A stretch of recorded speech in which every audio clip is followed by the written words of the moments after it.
Allez, bonjour et bienvenue dans cette nouvelle vidéo, j'espère que vous allez bien. Et on va commencer tout de suite par une petite news. Je vous avais promis des extraits à travers des lentilles entre un G2 et un Quest 3. Sachez qu'ils arrivent, les extraits arrivent très prochainement. Mais pour l'instant, c'est ceci qui a retenu mon attention parce que vous le savez, moi je suis avant tout un joueur VR PC à la base, donc je joue avec un Link. Pas forcément que en Wi-Fi, la plupart du temps je joue avec un Link, justement pour m'éviter les problèmes de batterie. Et donc, ce câble Link là a l'avantage d'être alimenté en USB-C et du coup j'en profite pour faire des tests, donc ça veut dire gonfler la batterie au maximum, voir combien de temps on peut jouer avec et sans. On s'enfile pareil, donc voilà, alimenter le tout pour les tests.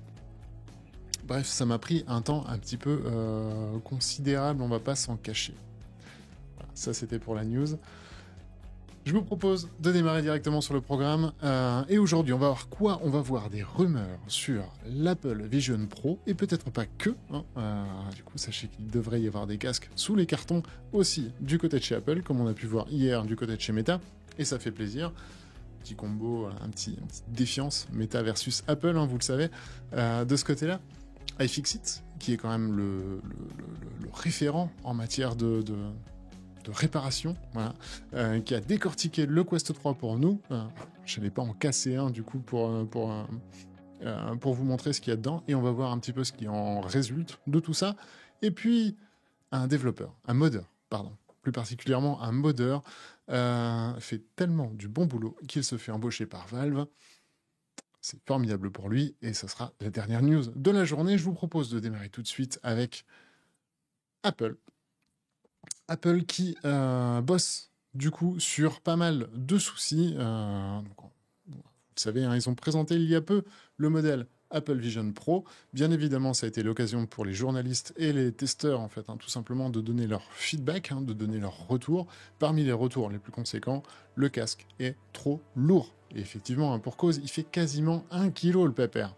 Et donc forcément, sur la nuque, au bout d'un moment, ça pèse. Je vous rappelle que l'un des use case, l'un des cas d'usage, en fait, tout simplement de ce casque, c'est de faire donc du spatial computing, c'est-à-dire potentiellement travailler avec ce casque toute une journée.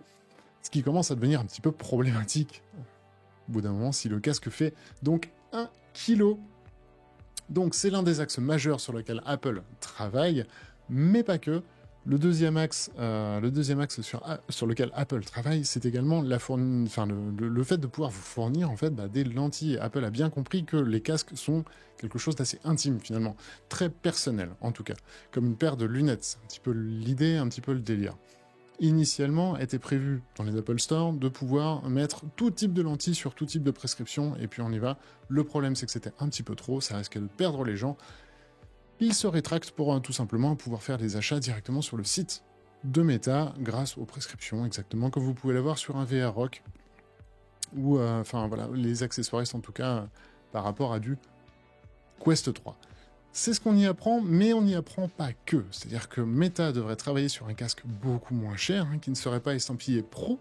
Ce serait l'Apple Vision, tout simplement, l'Apple Vision en français.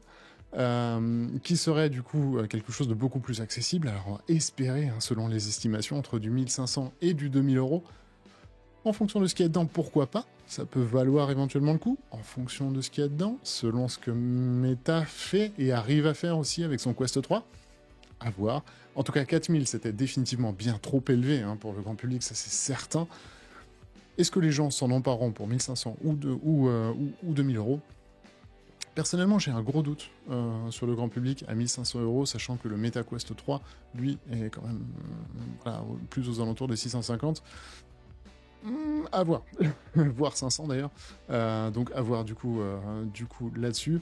Et on apprend également qu'une version plus puissante, pour le coup, que l'Apple Vision Pro, devrait également voir le jour prochainement. Enfin prochainement, attention, on parle de 2025-2026 pour Apple.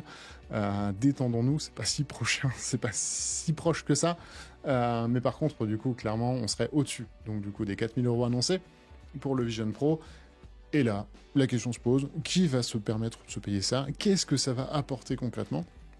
Mais on vous rappelle qu'Apple possède son propre SoC, son propre processeur plus GPU, le tout dans une seule puce, la puce silicone, qui développe maison, Et donc, il faut savoir que c'est littéralement la puissance que vous avez dans un MacBook Pro qui pourrait être remis dans un casque Apple, moyennant bien évidemment d'avoir l'électricité pour. Et donc c'est là où ça pose un petit peu problème, et c'est pour ça qu'ils ont des batteries déportées.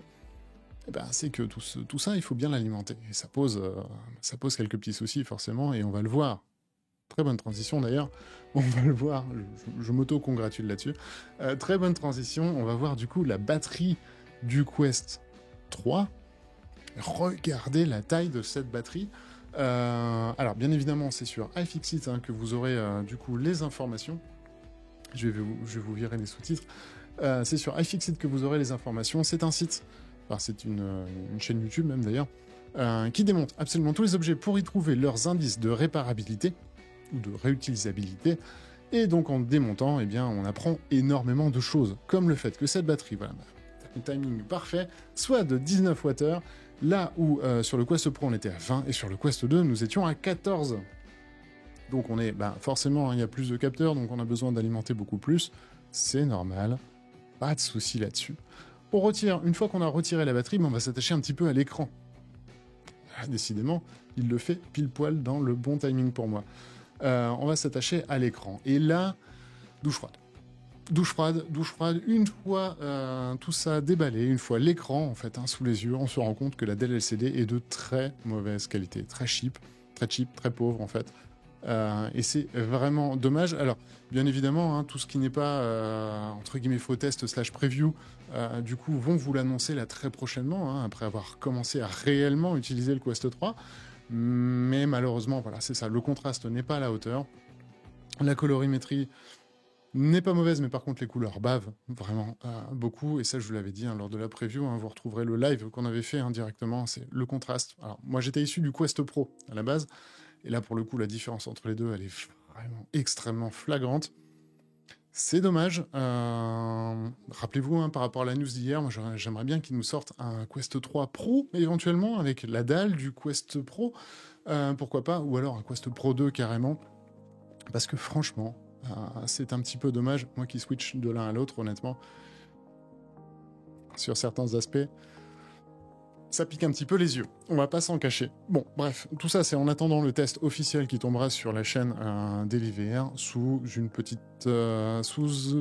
courant du début du mois de novembre, le temps pour nous tout simplement de pouvoir tester en fait le casque dans moult conditions. Je vous l'ai dit, notamment électriquement parlant. Parce que la batterie me fait extrêmement peur, elle a beau être hyper imposante, elle me pose en tout cas à moi personnellement un vrai problème. Je propose d'enchaîner sur une news. Très belle news. Nate Grove. Alors, vous ne le connaissez peut-être pas, ce Nate Grove, et pourtant, vous connaissez sûrement ses créations. Il s'agit de deux modes, les deux modes, d'ailleurs, de toute façon, les plus connus de Half-Life, Re-Education et Incursion.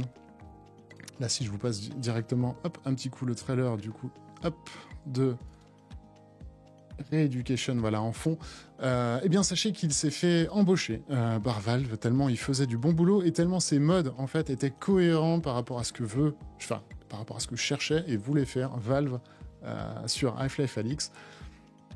Comme quoi, modder un jeu, c'est, oui, un petit peu de l'esclavage, quand on s'appelle Bethesda et qu'on cherche absolument des modeurs pour terminer un Starfield, qui coûte des millions, qui a déjà coûté des millions, et surtout qui coûte très cher à l'achat. Et peut-être que ça peut aider, en tout cas la VR, réellement, et faire progresser le gaming, du coup, dans la VR. On rappelle que des jeux de la qualité d'un Half-Life Alyx, non seulement ne courent pas les rues, et surtout, on n'en a jamais eu. On attend Asgard Wrath 2, qui devrait arriver là incessamment sous peu pour cette fin d'année. Il y a Assassin's Creed, qui débarque également pour le mi-novembre, et vous avez Vampire the Masquerade, qui arrive tout début novembre. Ils sont 3 très bons jeux, mais pour l'instant, rien de la qualité, en tout cas graphique, d'un Half-Life Alyx. GG à ce modeur, du coup, Nate Grove. J'espère que parmi la communauté, si vous êtes modeur, j'espère que ça vous arrivera un jour, très clairement, d'être récompensé de votre travail. En tout cas, moi, je profite tout simplement pour saluer tous les modeurs que je connais et tous ceux que je ne connais pas encore. Vous faites un boulot de dingue la plupart du temps, et en plus, gratuitement, c'est franchement très cool. N'hésitez pas à les soutenir, ça fait grave plaisir. Allez, C'était la dernière news du coup de la journée. On va se laisser là. Je vous souhaite une excellente journée pour le coup. Et puis je vous dis à très vite. Je vous dis à demain en tout cas pour de nouvelles news sur Deliver.